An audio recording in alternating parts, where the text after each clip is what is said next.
Lost in translation, how New Zealand's plan for bilingual road signs took an unexpected turn. CNN, it was meant to be an inclusive gesture to New Zealand's indigenous Maori community, but plans to introduce bilingual road signs featuring both the English and Te Reo Maori languages have sparked the divisive, racially charged debate ahead of the country's looming general election. New Zealand, or Aotearoa, as it is known to the Maori, recently hosted a public consultation on whether to include Te Reo Maori on 94 types of road signs, including for place names, speed limit warnings, and expressway advisories. The idea, according to the National Waka Kotahi NZ transport agency, whose name means traveling together as one, is to promote cultural understanding and social cohesion with the Maori community, which makes up almost a fifth of New Zealand's population of 5.50 million. But the idea hasn't gone down well with the right wing opposition parties who have attacked the signs claiming they will jeopardize the road safety. An extra language will mean less space for the English words. The theory goes as smaller type will be harder for motorists to read. Signs need to be clear. We all speak English and they should be in English. The main opposition National Party's spokesman Si- Simon Brown told the reporters, insisting the signs could confuse the people traveling at speed. That claim promoted criticism from the ruling Labour Party government, with the Prime Minister Chris Hickins accused the opposition of a thinly disguised racial politics. I'm not entirely sure where they are going with this, unless it's just an outright dog whistle, he said. While the National Party has since insisted it is not opposed to bilingual signs purse, rather it says it wants government to prioritize other things like fixing potholes, and improving traffic network. The issues has sparked a heated debate in the run-up to the vote in October, where Labour are facing a tough fight to hold on to power. People walk past the Maori language sites in Wellington, New Zealand in 2018. New life for a once dying language. For many in the Maori community, the plan is as much about signposting and preserving their cultural heritage as it is about understanding road directions. Slightly less than a quarter of New Zealand's 892,200 Maori speak Te Reo Maori as one of their first languages, according to the latest government data. While opponents use this as an argument against the science, pointing out that 95% of New Zealanders speak English, according to the most recent census.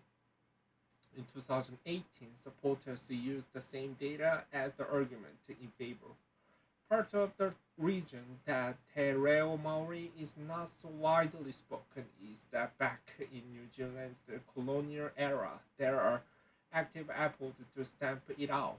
The Native Schools Act 1867 required the schools to teach in English where possible, and children are often physically punished for speaking Te Reo Maori. That lead to the decline in the language that a New Zealand government of today is trying to reverse. It wants to preserve the language as part of the country's cultural heritage and sees bilingual science as one way of encouraging its use. As Maori language expert Awanui Te Huia from the Victoria University of Wellington put it, having bicultural signage allows us to see our language as part of our daily surroundings and contributes to the development of the bilingual national identity. To this end, the government in 2018 launches the 5-year plan aimed at revitalizing the language. 5 years ago, just 24% of New Zealanders were able to speak more than a few words or phrases of Te Reo Maori. By 2021, that had risen to 30%. Over the same period, the support by bilingual science rose from 51% to 56%.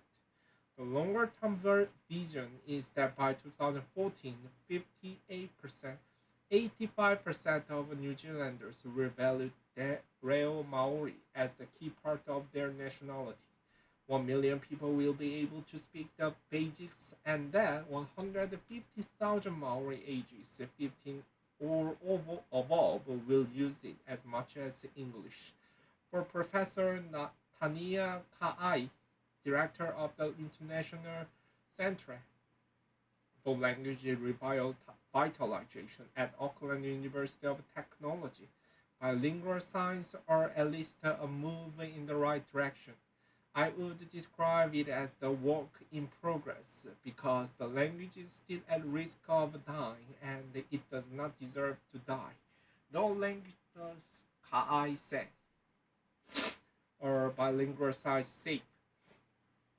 While the Transport Agency acknowledges some people have safety concerns over the plan, it points to the example of Wales in the United Kingdom, where it says the signs featuring both English and Welsh have managed to improve safety by catering to speakers of the two most common local languages. It also said the parallel between New Zealand and Wales will be particularly salient if Te Reo Maori becomes understood more widely in the future, as the government is hoping. Several other experts have downplayed the suggestion bilingual science poses the hazard. Even so, the issue is not entirely clear cut. Kasem Chukarukur, an engineering scholar who specializes in traffic behavior, told CNN there is no evidence that bilingual road signs in themselves negatively impact a driver comprehension. However, design and placement of road signs, as well as the languages and the context in which they are used, have to be treated with care, said Kasam, Associate Dean of the Engineering Faculty of Chulalongkorn University in Thailand. Research by the University of Leeds suggests road signs consisting of four lines or more are likely to slow drivers' respond time significantly. Kasem said that in cases where signs featured multiple languages all based on the same alphabet, for example, both Welsh and English are based on the Latin alphabet, greater care was needed to differentiate them, such as by using different colors or font size. The primary object of these standards is to guarantee that all road signs are unambiguous, uniform, and legible to all, he said. Essentially, full design can be dangerous, not multiple languages, if drawn badly. If done badly. A bilingual traffic sign on the A465 in Tredegar, Wales. A Tale of Two Languages. The example of Wales, situated more than 10,000 miles away from the New Zealand, isn't as random as it may seem. Commentators say there are a host of uncomfortable parallels between the fortunes of the Terrell Maori and the Welsh, which are also once in danger of dying out, but has since witnessed a resurgence. At the same time as 19th century European settlers in New Zealand are punishing students for speaking Terrell Maori, the British government was actively discouraging the use of the Welsh language or Simlaig in the wake of the widespread social unrest. In 1847, 20 years before New Zealand's Native Schools Act, a British government report into Welsh linked to the language to stupidity, sexual promiscuity, and unruly behavior, prompting a drive to remove the language from local schools. This led to the notorious punishment known as the Welsh Knot. There are planks of wood with the initials WN on them that would be hung around the necks of the students caught speaking the language in school. The turning point for Welsh came a century later, following a series of civil disobedience campaigns by the Welsh Language Society in the 1960s. One of these campaigns involved the activists defacing and removing English-only signs on streets and roads. Bilingual road signs began to spring up. 3 decades later, and the British Parliament was actively increasing the use of Welsh. In 1993, it passed the Welsh Language Act to ensuring the language shares the same status as English during day-to-day business in Wales. The language is now spoken by more than 900,000 people in Wales, out of the population of more than 3 million. James Griffiths, author of Speak Not, Empire and Identity and the Politics of Language, and a former CNN journalist, said Wales was the prime example of how some policies could revive a national language, native language. But he noted that, as in New Zealand, there have been resistance for some quarters. I think for a lot of people, if they speak the language of the majority, they don't appreciate the type of recognition and representation of having it on road signs, he said.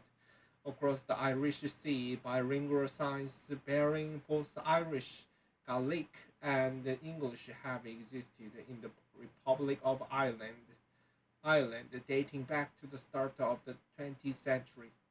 The Hawaii comparison. Other commentators draw parallels to how the U.S. state of Hawaii have used the road signs to encourage use of Olelo Hawaii, which, like a Terrell Maori, is the Polynesian language. Before the passing of the Hawaii State Constitutional Convention in 1978, which made the Hawaiian an official language of the state, there have been concerns that it might go extinct. In the 1980s, teaching of Hawaiian in schools began to pick up momentum, and parents began making greater efforts to pass the language on to later generations, said Puakea Nogel Meya, professor emeritus of Hawaiian language at the University of Hawaii.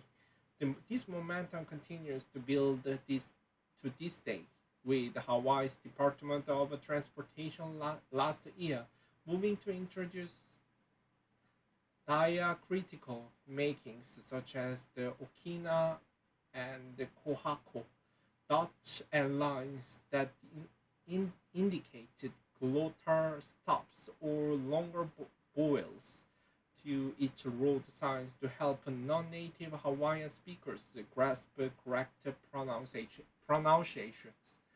According to the local government survey in 2016, about 18,000 residents now speak Hawaiian at home in a state with a population of more than 1.4 billion.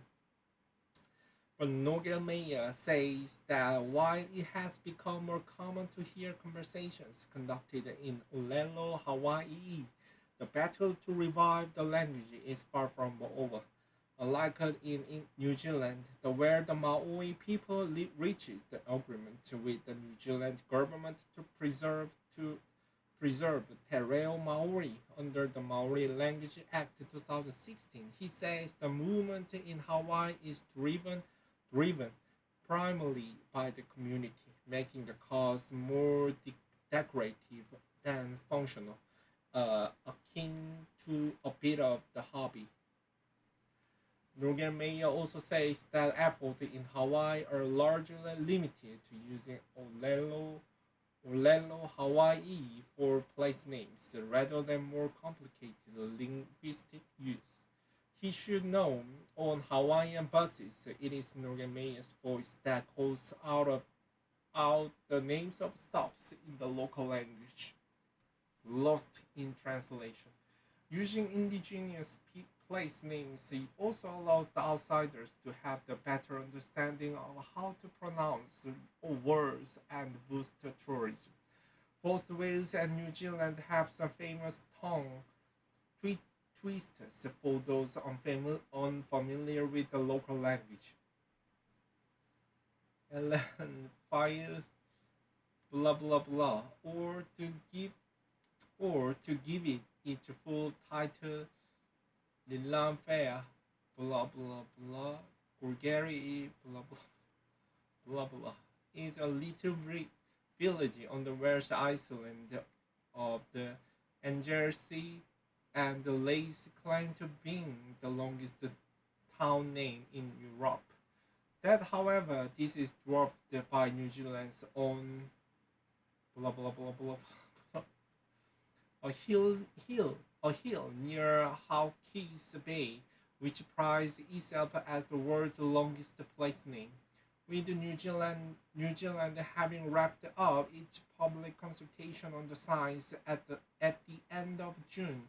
One other challenge remains should the plan to go ahead, ensuring there aren't any translation bloopers. One road sign in Wales made national headlines in 2008 when local council officials sought a translation for road sign that was meant to say no entry for heavy goods vehicles, residential site only. Their mistake was to email the in-house translation service and not scrutinize its reply too closely. Officials requested a sign that read "Need if sweet blah blah blah." Only later did they realize that is the version for "I'm not in the office at the moment. Send anyone to be translated."